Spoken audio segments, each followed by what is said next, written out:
महागठबंधन के घोषणा पत्र को समीक्षा करते हैं। नमस्कार। देश दरबार में आपका स्वागत है। आइए महागठबंधन के घोषणा पत्र की समीक्षा करते हैं।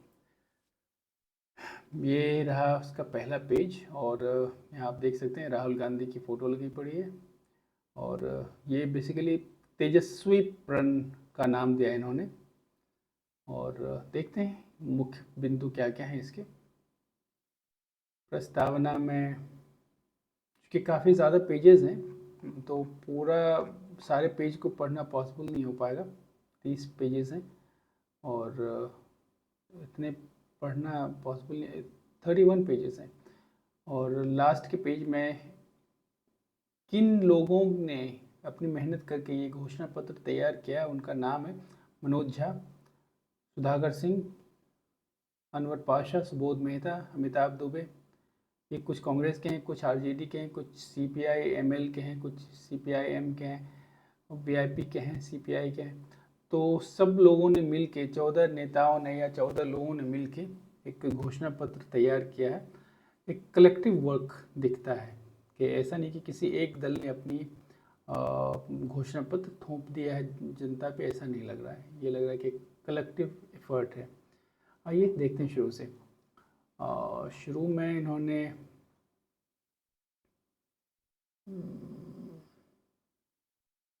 तीसरे पेज से शुरू होता है। मुख्य बिंदु, इंडिया गठबंधन की सरकार बनते 20 दिनों के अंदर प्रदेश के हर परिवार के एक सदस्य को सरकारी नौकरी देने का अधिनियम लाया जाएगा।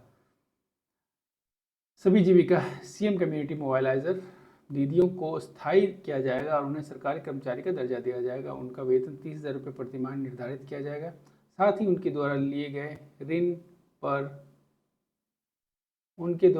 ऋण पर ब्याज माफ किया जाएगा तथा 2 वर्षों तक बिना ब्याज का ऋण प्रदान किया जाएगा। जीविका कैडर की दीदियों को अन्य कार्यों के निष्पादन हेतु प्रतिमाह 2,000 रुपये का भत्ता भी दिया जाएगा। सुनने में बहुत ही लुभावना, बहुत ही आकर्षक लगता है, इसमें कोई डाउट नहीं।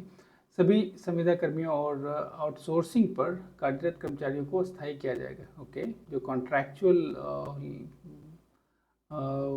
एम्प्लॉय होते हैं उनको परमानेंट किया जाएगा। सिंस ये है IT park, economic social ACs social economic zone, dairy based industry, agro based industry, स्वास्थ्य सेवा उद्योग, कृषि उद्योग, फूड प्रोसेसिंग यूनिट, ये सब बनाने की बात है। जो प्रदेश में 2000 एकड़ में एजुकेशनल सिटी इंडस्ट्री क्लस्टर्स, 5 नए एक्सप्रेस भी बनाए जाएंगे। मत्स्य पालन में पशुपालन का पर ध्यान दिया जाएगा। पुरानी पेंशन योजना को लागू किया जाएगा, ओपीएस को। माई और बहन नाम का माई बहन मान योजना के तहत महिलाओं को 1 दिसंबर से प्रतिमाह 25 रुपये की आर्थिक सहायता दी जाएगी और अगले 5 वर्ष तक महिलाओं को प्रतिवर्ष 30,000 रुपये, मतलब महीने का 2500 तो एक साल में 30,000 रुपया, दैट कैलकुलेट्स, प्रदान किया जाएगा। साथ ही हमारी सरकार बेटी और माई योजना लाएगी, जिससे बेटियों के लिए बेनिफिट, एजुकेशनल, ट्रेनिंग एवं इनकम की व्यवस्था होगी तथा माताओं के लिए मकान, अन्न और इनकम की व्यवस्था सुनिश्चित की जाएगी। समाज में सुरक्षा, सामाजिक सुरक्षा पेंशन के अंतर्गत विधवा और वृद्ध जनों को 1500 रुपये का पेंशन दी जाएगी, 200 रुपये की, और जिसमें हर साल 200 रुपये की वृद्धि भी की जाएगी। दिव्यांग जनों को 3,000 रुपये मासिक पेंशन दी जाएगी। हर परिवार को 200 यूनिट बिजली मुफ्त दी जाएगी, दिल्ली की जैसे। जिससे दिल्ली में हर फैमिली को 200 यूनिट बिजली फ्री दी जाती है, उस तरह की बात करी गई है। माइक्रो फाइनेंसिंग कंपनियों द्वारा किस वसूली के दौरान महिलाओं की प्रताड़ना को रोकते हुए मनमाने ब्याज दरों पर नियंत्रण के लिए व्यापक नियामक कानून बनाया जाएगा। सहारा इंडिया में निवेशकों की फंसी जमा राशि को वापस लाने का उच्च स्तरीय प्रयास होगा। प्रतियोगिता परीक्षाओं के लिए फॉर्म एवं परीक्षा शुल्क समाप्त किया जाएगा और परीक्षा केंद्र तक आने जाने के लिए मुफ्त यात्रा सुविधाएं दी जाएंगी। पेपर लीक पे सरकार कार्रवाई करेगी। प्रत्येक मंडल में महिला कॉलेज की स्थापना की जाएगी तथा 136 प्रखंड में डिग्री कॉलेज नहीं है उन प्रखंडों में डिग्री कॉलेज खोले जाएंगे। बहुत ही ज़्यादा अच्छा होता अगर ये इस तरह की जब बातें करी जाती, जैसे 136 प्रखंड में डिग्री कॉलेज नहीं है तो 136 के नाम अगर लिख देते तो ये एक क्लैरिटी मिल जाती है कि कौन कौन से जगह पे कॉलेज बनाने की बात की जा रही है।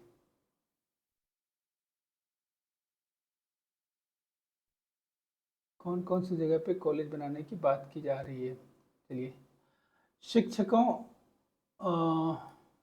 स्वास्थ्य कर्मियों तथा अन्य सेवाओं से कर्मियों के जिले को गृह जिले के 70 किलोमीटर के दायरे में स्थानांतरण एवं तैनाती से संबंधित सुसंगत नीति बनाई जाएगी। मतलब आपका जहाँ जॉब करते हैं आपके घर से 70 किलोमीटर के दायरे में आपका ट्रांसफ़र वगैरह हो सकता है, ये वो बात कही जा रही है।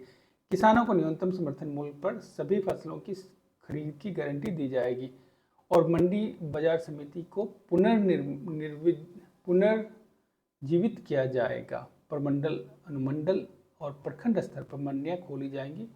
ये सुनने में एक्चुअली बहुत ही अच्छा लगता है। अगर ऐसा हो पाता है तो बिहार को एक विकसित राज्य का हम दर्जा दे पाएंगे। अगर ऐसा हो पाता है तो हर व्यक्ति को जन स्वास्थ्य सुरक्षा योजना के तहत 25 लाख तक का मुफ्त स्वास्थ्य बीमा उपलब्ध कराया जाएगा।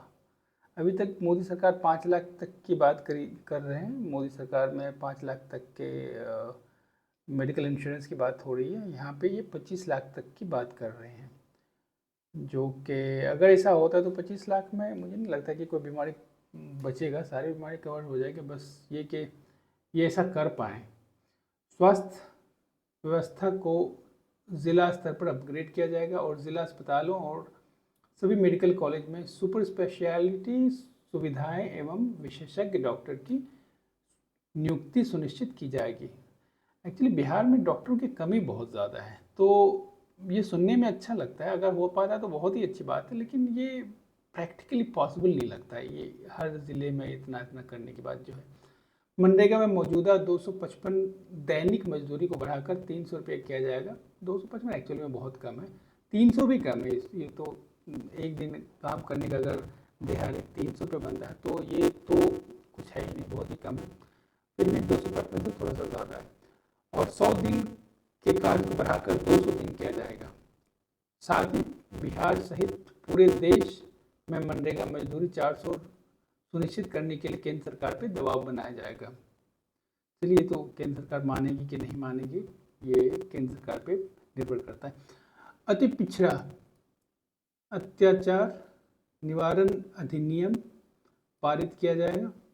अनुसूचित जनजाति के 200 छात्रों को छात्रवृत्ति के लिए विदेश भेजा जाएगा। ओके, SC/ST के लिए ये बहुत ही मैं मानता हूँ कि बहुत ही ज़्यादा प्रोग्रेसिव प्लान है ये। आबादी के अनुपात में आरक्षण की 50% की सीमा को बढ़ाते हुए विधानमंडल पारित कानून को संविधान की 9वीं अनुसूची में शामिल करने के लिए केंद्र सरकार को भेजा जाएगा। चलिए, ये ऐसी बातें हैं कि अगर केंद्र सरकार को भेजा जाता है तो ये भेजने तक तो ठीक है बात, आपने भेज दिया, लेकिन इसको मानना या ना मानना केंद्र सरकार की मर्जी होती है, ये राज्य सरकार की मर्जी वहाँ पे चलती नहीं है। अति पिछड़ा वर्ग के लिए पंचायत तथा नगर निकाय में वर्तमान 20% आरक्षण को बढ़ाकर 30% किया जाएगा। ओके, हमारी सरकार अपराध के लिए ज़ीरो टॉलरेंस की नीति अपनाएगी। सभी अल्पसंख्यक समुदायों के संवैधानिक अधिकार की रक्षा की जाएगी। वक्फ संशोधन विधेयक पर रोक लगाई जाएगी और वक्फ संपत्तियों के प्रबंधन को पारदर्शी बनाते हुए इसे अधिक कल्याणकारी और उपयोगी बनाया जाएगा। बौद्ध तथा बोध गया स्थित बौद्ध मंदिरों का प्रबंधन बौद्ध समुदाय के लोगों को सुपुर्द किया जाएगा। ये तो सुनने में भी अच्छा लग रहा है कि जिसके मज़हब की जो इबादत गाहें हैं, अगर वो वक्फ जैसे मुसलमानों का है, बौद्ध मंदिर बौद्धों का है, तो उनके हवाले ही होनी चाहिए चीज़ें, कोई और टेक केयर क्यों करेगा? That doesn't make any sense. अगर ऐसा होता है तो एक अच्छी पहल होगी मेरे हिसाब से। लेबर गणना, लेबर सेंसस करवाया जाएगा ताकि हमारे श्रमवीर भाइयों को हर महीने आर्थिक मदद दी जा सके। ओके, मैं मोटे तौर पे देख रहा हूँ और क्या क्या है। हमारा संकल्प रोजगार एवं युवा। इंडिया गठबंधन की सरकार बनते 20 दिनों के अंदर अधिनियम लाकर प्रदेश में हर परिवार के कम से कम एक सदस्य को सरकारी नौकरी देने का निर्णय लिया जाएगा। 20 महीने के अंदर हर परिवार को नौकरी देने के रोड मैप पे कार्यान्वयन शुरू हो जाएगा। सरकार के कार्यालय में 1.25 करोड़ से ज़्यादा रोजगार का सृजन किया जाएगा। ओके, 1.25 करोड़ का गवर्नमेंट जॉब की वैकेंसी आएगी, इसका यह मतलब हुआ।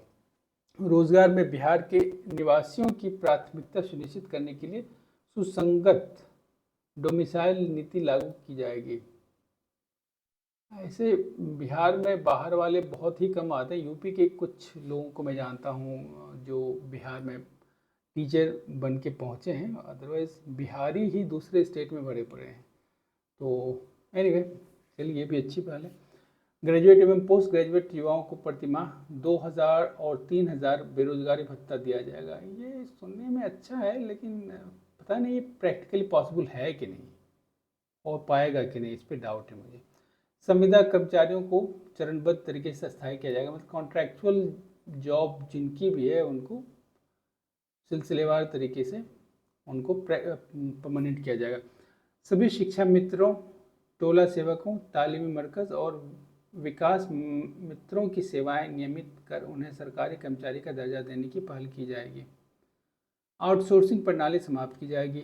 आईटी पार्क, स्वास्थ्य सेवा, कृषि उद्योग, फूड प्रोसेसिंग, नवीनीकरण ऊर्जा, लॉजिस्टिक और निर्माण और पर्यटन के क्षेत्र में कौशल आधारित रोजगार का सृजन किया जाएगा। हर पंचायत में एमएसएमई के तहत 300 रोजगार अवसर सृजित किए जाएंगे।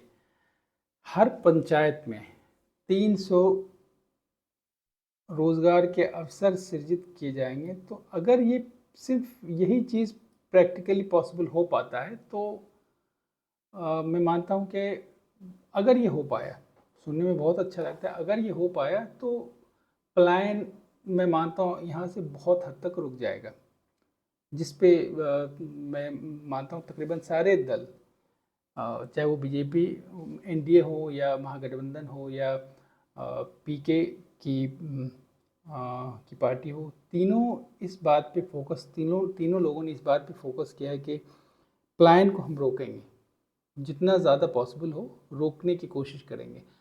तो अगर ऐसा होता है, हर पंचायत में 300 लोगों को जॉब मिल जाता है या कोई भी काम मिल जाता है, तो मुझे लगता है कि एक बहुत ही कारगर कदम होगा प्लान को रोकने के लिए। सरकारी पदों पर बहाली में भ्रष्टाचार, परीक्षा में पेपर लीक, मेरिट के साथ भेदभाव, अन्य नियमितताओं पर रोक लगी जाएगी। ठीक है, इन सभी मामलों की उच्च स्तरीय जांच करने की कर दोषियों को दंडित किया जाएगा।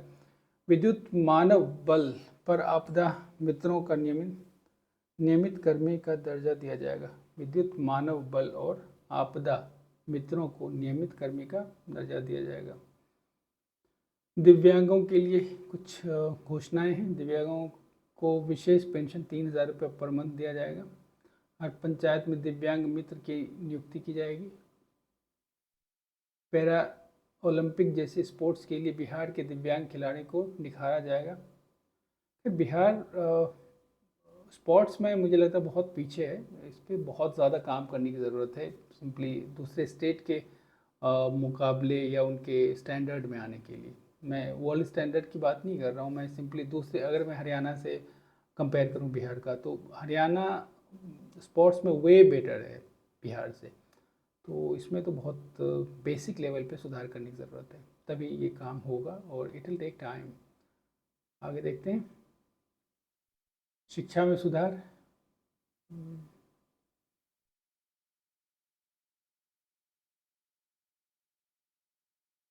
यहाँ जो दिख रहा है, प्रत्येक अनुमंडल में महिला कॉलेज की स्थापना की जाएगी और 100 कॉलेज खोले जाएंगे।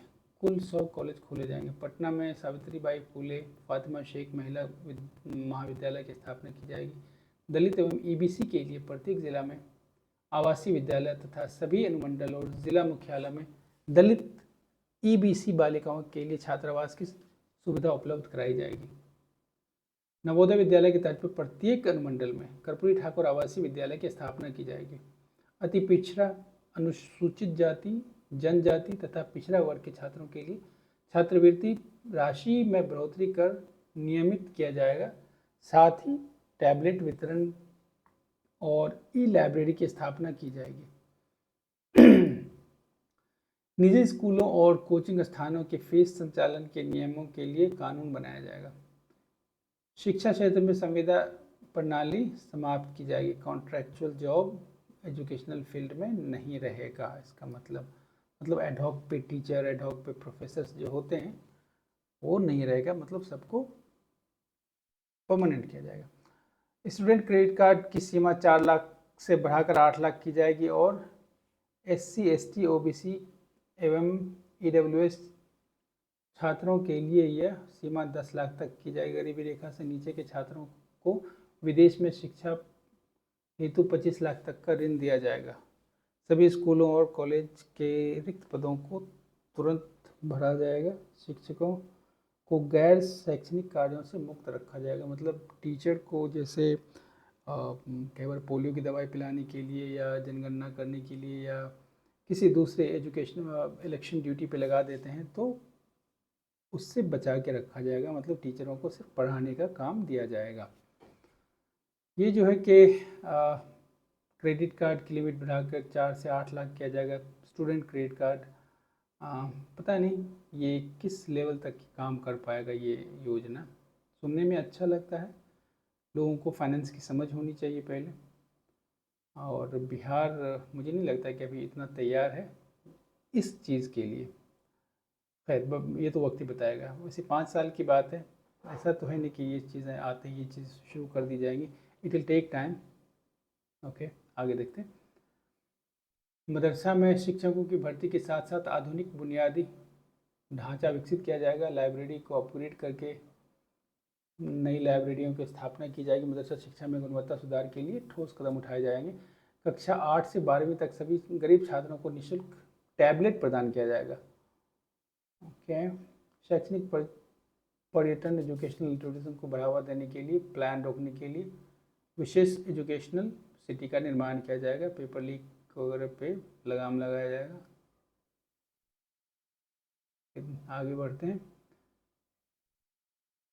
मैं इसका लिंक अपने डिस्क्रिप्शन में डाल दूंगा, आप वहाँ से भी डाउनलोड कर सकते हैं और गो थ्रू कर सकते हैं, पढ़ सकते हैं। अब आते हैं हेल्थ सुविधाएं पे। गरीबी रेखा से नीचे जितने लोग हैं उनके प्रत्येक व्यक्ति को जन स्वास्थ्य योजना के तहत 25 लाख तक की निःशुल्क स्वास्थ्य बीमा उपलब्ध कराया जाएगा। मध्यम वर्ग के सभी व्यक्तियों को भी कम प्रीमियम पर इस योजना का लाभ मिलेगा। 5 लाख का अभी मिल रहा है फ्री ऑफ कॉस्ट और ये 25 लाख तक की बात करी जा रही है। देखते हैं। सभी सरकारी अस्पताल में हर प्रकार की चिकित्सा जांच और दवाइयाँ निःशुल्क उपलब्ध कराई जाएगी। ये सब बातें सुनने में तो बड़ी अच्छी लगती हैं। सभी सरकारी अस्पताल में हर प्रकार की चिकित्सा और दवाइयाँ फ्री। ये सुनने में नो डाउट बहुत ही लुभावनी लगती है, लेकिन पहले तो डॉक्टर की कमी है, दवाई की कमी है, इंफ्रास्ट्रक्चर की कमी है। ये चीज़ें फ़ौरन नहीं हो सकती। It will take time. अगर इस पे गवर्नमेंट काम भी करना शुरू कर दे आते ही तो भी ये बहुत टाइम लेगा। देखते हैं। प्रत्येक ज़िला अस्पताल में ICU, सर्जरी, स्त्री रोग, अस्थि रोग, ENT, पीडियाट्रिक आदि विशेषज्ञ सहित मल्टी स्पेशलिटी और क्रिटिकल केयर सुविधाएं सुनिश्चित की जाएंगी। प्रत्येक जिला के अस्पताल में ये सारी चीज़ें होंगी, होनी ही चाहिए, अगर होती है तो अच्छी बात है। सभी सरकारी अस्पताल में स्वास्थ्य केंद्र में डॉक्टर और नर्सों की मौजूदगी सुनिश्चित की जाएगी। सभी मेडिकल कॉलेज में cancer, cardiology, neurology, nephrology, urology, respiratory और एंडोक्राइनोलॉजी के इलाज और सर्जरी की आधुनिक सुविधाएं उपलब्ध कराई जाएगी। ओके, ये उपलब्ध कराई जाएगी, थैंक गॉड इन्होंने ये नहीं लिखा कि फ्री करा दी जाएगी, क्योंकि फ्री तो हो भी नहीं सकता इतनी चीज़ें, बाकी फ्री ही होगा। अगर 25 लाख के इंश्योरेंस में ये सब सारी चीज़ें होंगी तो फ्री हो गया। प्रत्येक अनुमंडल अस्पताल में आपातकालीन आईसीयू की स्थापना की जाएगी। हर अनुमंडल में पोस्टमार्टम की सुविधा उपलब्ध कराई जाएगी। सीमांचल, कोसी एवं अन्य पिछड़े इलाकों में मल्टी स्पेशलिटी मेडिकल संस्थान की स्थापना की जाएगी। सभी प्रखंड में मोबाइल क्लिनिक की सुविधाएं प्रदान की जाएगी। काफ़ी चीज़ें हैं, आगे देखते हैं। यहाँ महिलाओं को 1 दिसंबर से 2500 रुपया हर महीने उसके अकाउंट में आएगा अगले 5 वर्ष तक, जो टोटल 30,000 रुपये साल का होता है। हमारी बेटी माई योजना के तहत ये चीज़ें पहले भी मेंशन करी हुई हैं, दोबारा से मेंशन किया इन्होंने। सभी जीविका दीदियाँ व्यवस्थाएँ, ओके, वही चीज़ें जो पहले, ये चीज़ पहले भी मेंशन किया गया था।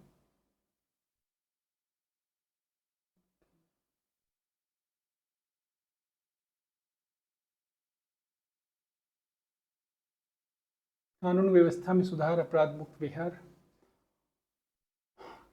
काफ़ी चीज़ें हैं पढ़ने के लिए। मैं इसका लिंक डिस्क्रिप्शन में डाल दूंगा, आप वहाँ से डाउनलोड कर सकते हैं, पढ़ सकते हैं। बाकी मैंने मोटे तौर पे आपको बता दिया है क्या क्या इनके घोषणा पत्र में है, हम किस चीज़ की उम्मीद कर सकते हैं इनसे।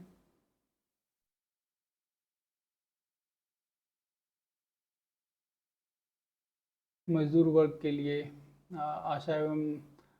आशा फैसिलिटेटरों को संविदा कर्मी का दर्जा देकर मासिक इनकम जो होगा 10,000 किया जाएगा। विद्यालय रसोइयों और ममता कार्यकर्ताओं को न्यूनतम 6,000 की मासिक पेंशन सैलरी दी जाएगी। सफाई कर्मियों को 12,000, मनरेगा में 250 से बढ़ा के 255 से बढ़ा के 300। ये चीज़ें पहले भी मेंशन थी, फिर से क्या इन्होंने रिपीट। भूमिहीन और बेघर के लिए ज़मीन दी जाएगी। सभी भूमिहीन और बेघर परिवारों को ग्रामीण क्षेत्रों में 5 डिसमिल और शहरी क्षेत्रों में 3 डिसमिल भूमि अथवा पक्का मकान प्रदान किया जाएगा। बिहार के सामाजिक आर्थिक सर्वेक्षण के में चिन्हित 6,000 से अधिक मासिक आय वाले लगभग 1 करोड़ गरीब परिवारों को 2 लाख की आर्थिक सहायता दी जाएगी। ये चीज़ें प्रैक्टिकली पॉसिबल नहीं है जो मेंशन कर दिया गया है।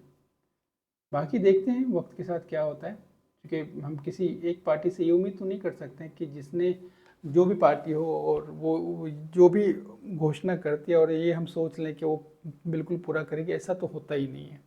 वरना मोदी जी ने भी 2 करोड़ हर साल नौकरी देने की बात करी थी 2014 में, और 10 साल में आज तक 20 करोड़ लोगों को नौकरी मिल गई होती, उल्टा नौकरी चली गई, डिमोनेटाइजेशन में कंपनियां बंद हो गई। तो हम ये चीज़ हम किसी से फाइट भी नहीं कर सकते, और हमारे पास ऐसा कोई कानून भी नहीं है कि हम केस कर लें और हमारी बात सुनी जाए। घोषणा पत्र घोषणा ही बन के रह जाता है कई बार, अक्सर। आगे देखते हैं। सामाजिक सुरक्षा पेंशन के अंतर्गत विधवा और वृद्धजनों को 1,500 मासिक पेंशन दी जाएगी। ये चीज़ पहले भी मेंशन था, फिर से रिपीट किया उन्होंने। उद्योग एवं स्वरोजगार, कृषि आधारित उद्योगों की स्थापना हेतु सुसंगत नीति बनाकर बिहार में ऐसे उद्योगों को बढ़ावा दिया जाएगा। केले की प्रसंस्करण कारखाने को स्थापित किए जाएंगे। ओके। चीनी, कागज सहित अन्य बंद पड़े कारखानों को पुनः चालू किया जाएगा। कृषि श्रमिकों को श्रम को कुटीर और मध्यम उद्योगों के लिए रोजगार सृजन को बढ़ावा दिया जाएगा। चमड़ा, रेशम, शहद, मत्स्य पालन और खाद्य प्रसंस्करण उद्योगों को बढ़ावा दिया जाएगा ताकि ग्रामीण युवाओं को के लिए रोजगार अवसर हो बने। यहाँ एक चीज़ मैं बताना चाहूँगा, चमड़ा की बात हो गई। इंडिया में जब से अभी मैं एक चीज़ बताना चाहूँगा कि 2014 के बाद से इंडिया में लेदर का बिजनेस ठप हो चुका है, ऑलमोस्ट ठप हो चुका है।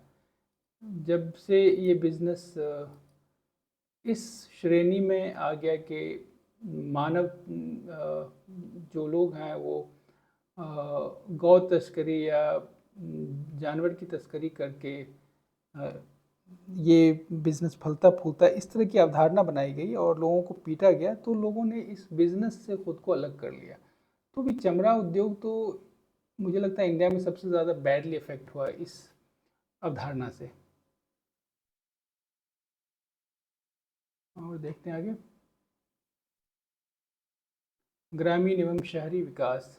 त्रिस्तरीय पंचायत प्रतिनिधियों एवं ग्राम कचहरी प्रतिनिधियों का मानदेय भत्ता दुगना किया जाएगा। ओके, तो जो लोग सरपंच हैं, मुखिया सरपंच हैं, इनकी सैलरी बढ़ाई जाएगी, दुगनी हो जाएगी। ग्रामीण क्षेत्रों में हर घर तक पहुंचा पथ, स्वच्छ पेयजल, जल निकासी एवं सामुदायिक भवनों की उपलब्धता सुनिश्चित की जाएगी। पंचायत स्तर पर अंबेडकर पुस्तकालय एवं पाठन कक्ष, रीडिंग रूम की स्थापना की जाएगी।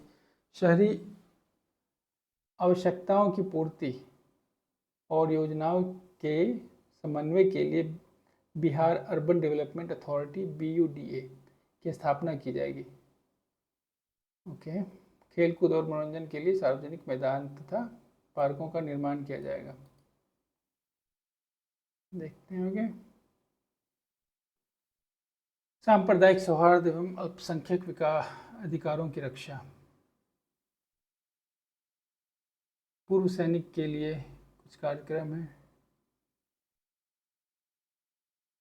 फुटपाथी और छोटे दुकानदारों की आजीविका की सुरक्षा की जाएगी। जल संसाधन, बाढ़ सुधार, सुखाड़ नियंत्रण एवं पर्यावरण संरक्षण। अन्य में इसको मैं पढ़ना चाहूँगा, इसमें थोड़ी सी डिफरेंट चीज़ें। प्रत्येक परिवार को 200 यूनिट बिजली, ओके वही चीज़ें रिपीट हो रही हैं। 200 यूनिट बिजली हर फैमिली को दी जाएगी। त्रुटिपूर्ण स्मार्ट मीटर व्यवस्था से उत्पन्न समस्याओं का समाधान किया जाएगा। ओके, गरीब परिवारों को 500 रुपये में गैस सिलेंडर उपलब्ध कराया जाएगा।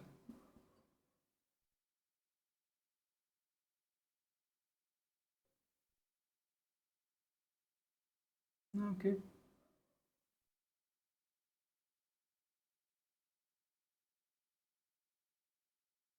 समापन घोषणा।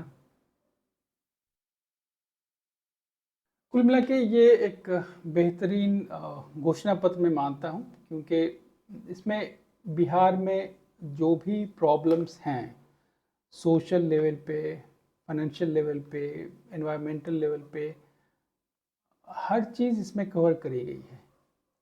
अगर ये तेजस्वी यादव और महागठबंधन अगर ये सारी चीज़ें